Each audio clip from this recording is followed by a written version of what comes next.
బాగా చదువుకోవాలి, మంచి ఉద్యోగం సంపాదించుకోవాలి, అందరికంటే గొప్ప స్థితిలో ఉండాలి. ఇది ఒకప్పుడు అతని ఆలోచన. మాస్టర్ ఆఫ్ బిజినెస్ అడ్మినిస్ట్రేషన్ చేశాడు. మంచి మార్కులతో ఉత్తీర్ణమవడమే కాదు, దానికి తగ్గ ఉద్యోగాన్ని కూడా సాధించాడు. సంపాదన బాగానే ఉంది, కానీ ఎక్కడో ఏదో వెలితి. ఇంకా ఏదో చేయాలన్న తపన. ఉండలేకపోయాడు. చేస్తున్న ఉద్యోగాన్ని వదులుకొని మళ్ళీ ఇంటి దారి పట్టాడు. గజం కేవలం 4,500 రూపాయలతో 165 గజాల భూమి కేవలం 8 లక్షలు మాత్రమే. తాత ముత్తాతల నుండి వృత్తిగా వస్తున్న శిల్ప కళ వైపు అతని ఆలోచన సాగింది. మొదట్లో బాధపడినా కుటుంబ సభ్యులు అతని ఆలోచనను కాదనలేకపోయారు. స్నేహితులు మాత్రం అనేక అభ్యంతరాలు వ్యక్తం చేసినా తాను అనుకున్నదే చేయాలనుకున్నాడు. ఓ మంచి రోజు చూసి సుత్తి శానం చేతబట్టాడు. మనసులో తాను నమ్ముకున్న దేవుణ్ణి తలుచుకున్నాడు. ఆ రోజు అతను తీసుకున్న నిర్ణయం ఇప్పుడు దేశంలో ఓ సెలబ్రిటీ స్థాయిలో నిలిపింది. ఆయన చేపట్టిన పనిముట్లు అతనిలోని అద్భుతమైన కళాకారుణ్ణి ప్రపంచ వేదికపై నిలిపాయి. ఆ విశేషాలేంటో, ఆ కళాకారుడెవరో ఇప్పుడు చూద్దాం. అరుణ్ యోగిరాజ్.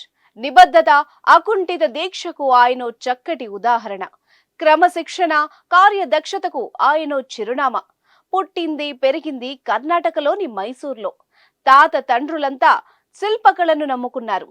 అద్భుతమైన కళాకారులుగా పేరు గడించారు. చిన్నప్పటి నుంచి ఉలి దెబ్బలు వింటూ పెరిగాడు. శిలలకు జీవం పోసే తాత తండ్రుల పనితనాన్ని చూస్తూ ఎదిగాడు.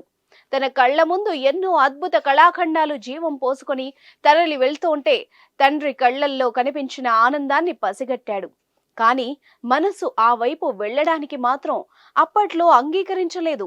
పెద్ద చదువులు చదువుకోవాలి, తోటి స్నేహితులు అందరిలోకెల్లా మంచి ఉద్యోగాన్ని సంపాదించుకోవాలి.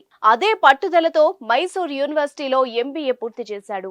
చిన్నప్పటి నుండి ఏ పని చేసినా ఓ యజ్ఞంలా చేయడం అలవడింది. అందుకే చదువులో మేటిగా రాణించాడు. యూనివర్సిటీ నుండి బయటకు రావడమే ఆలస్యం. మంచి ఉద్యోగం కూడా సంపాదించుకున్నాడు. సంతృప్తికరమైన జీతం కూడా. ఇక జీవితం ఓ గాడిలో పడినట్టే అనుకున్నారు అంతా. కానీ అప్పుడే అతనిలో ఓ ఆలోచన తొలవడం మొదలైంది. తాను కూడా తండ్రిలాగా మంచి శిల్పిగా మారాలనుకున్నాడు. శిల్పాలను చెక్కడానికి వినియోగించే సాంప్రదాయ పనిముట్లను చేతబట్టాడు. తన తర్వాత ఎవ్వరూ ఆ కళను స్వీకరించరేమో అని ఎంతో మదనపడ్డ తండ్రి యోగిరాజ్ కొడుకు నిర్ణయానికి పొంగిపోయాడు. కానీ అతని కళా నైపుణ్యాన్ని చూడకుండానే కన్నుమూశారు. అమ్మ, తమ్ముడు, చెల్లి, భార్య, కుటుంబ భారమంతా తనపైనే పడింది. తమ్ముడు కూడా మంచి శిల్పిగా పేరు తెచ్చుకున్నాడు. ఎన్నో రోజులు శిల్పశాలలోనే గడిపేసేవాడు. ఏ రాయి నాణ్యమైంది, ఏ రాయితో చెక్కితే శిల్పం అందంగా రూపుదిద్దుకుంటుంది అన్నది బాగా గ్రహించాడు. చిన్న చిన్నగా అవకాశాలు వరుస పెట్టసాగాయి. కేదార్నాథ్లో ఏర్పాటు చేసిన 12 అడుగుల ఆదిశంకరాచార్య విగ్రహంతో తన ప్రతిభకు శ్రీకారం పలికాడు. మైసూర్ సమీపంలోని చుంచునకట్టె దగ్గర ఏర్పాటు చేసిన 21 అడుగుల హనుమాన్ విగ్రహానికి రూపమిచ్చాడు. అలా మహాత్మా గాంధీ, బాబాసాహెబ్ అంబేద్కర్, కర్ణాటక ముఖ్యమంత్రి సిద్ధరామయ్య, రామకృష్ణ పరమహంస, బనశంకరీదేవి, నంది విగ్రహాలకు జీవం పోసి శభాష్ అనిపించుకున్నాడు. మైసూర్ పాలకులకు చెందిన అనేక విగ్రహాలను కూడా రూపొందించాడు. ఇన్ని తయారు చేసినా తనకు సరైన ప్రశంసలు లభించకపోవడం చాలా బాధనిపించేది. తాత తండ్రులు గొప్ప కళాకారులు, వారిలా నువ్వు తయారు కావాలి అనేవారే కానీ నువ్వు చెక్కిన ఈ విగ్రహం అద్భుతం అని వారిని మించిపోయావు అన్న వారే లేరన్న బాధ అరుణ్ యోగిని కలిసివేసింది.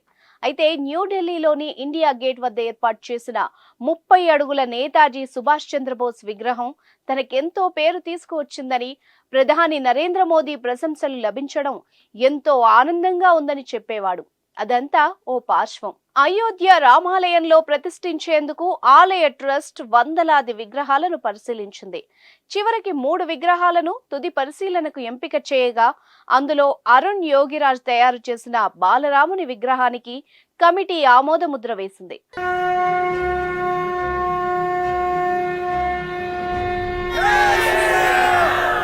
కేవలం 38 ఏళ్ల వయసులోనే ఆయన ఈ అద్భుత అవకాశాన్ని అందిపుచ్చుకున్నారు. ఇది ఆయనలో తెలియని ఆనందాన్ని కలిగించింది.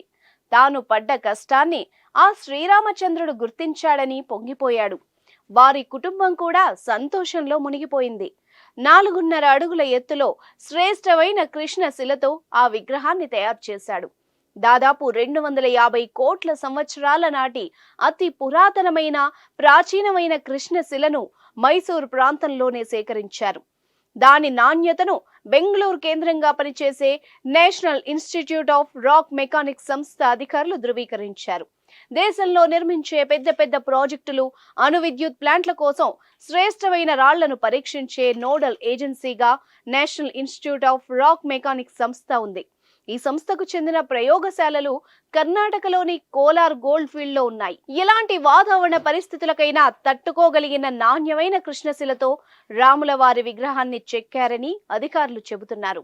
కనీస నిర్వహణతో వేల సంవత్సరాల పాటు కృష్ణశిల మనగలుగుతుందని అరుణ్ అంటున్నారు. నీటిని పీల్చుకునే శక్తి ఈ రాయికి ఉండదని, కార్బన్ చర్యలకు కూడా స్పందించదని, అంతర్గత పగుళ్లు అస్సలు ఏర్పడవని నిపుణులు తేల్చిన తర్వాతే తాను బాలరాముడి విగ్రహాన్ని తయారు చేసినట్టు అరుణ్ పేర్కొన్నారు. అత్యంత నియమనిష్టలతో, శ్రద్ధ భక్తులతో బాలరాముడికి సజీవత్వాన్ని ఇవ్వడం ఎంతో మంది ప్రశంసలకు పాత్రమైంది.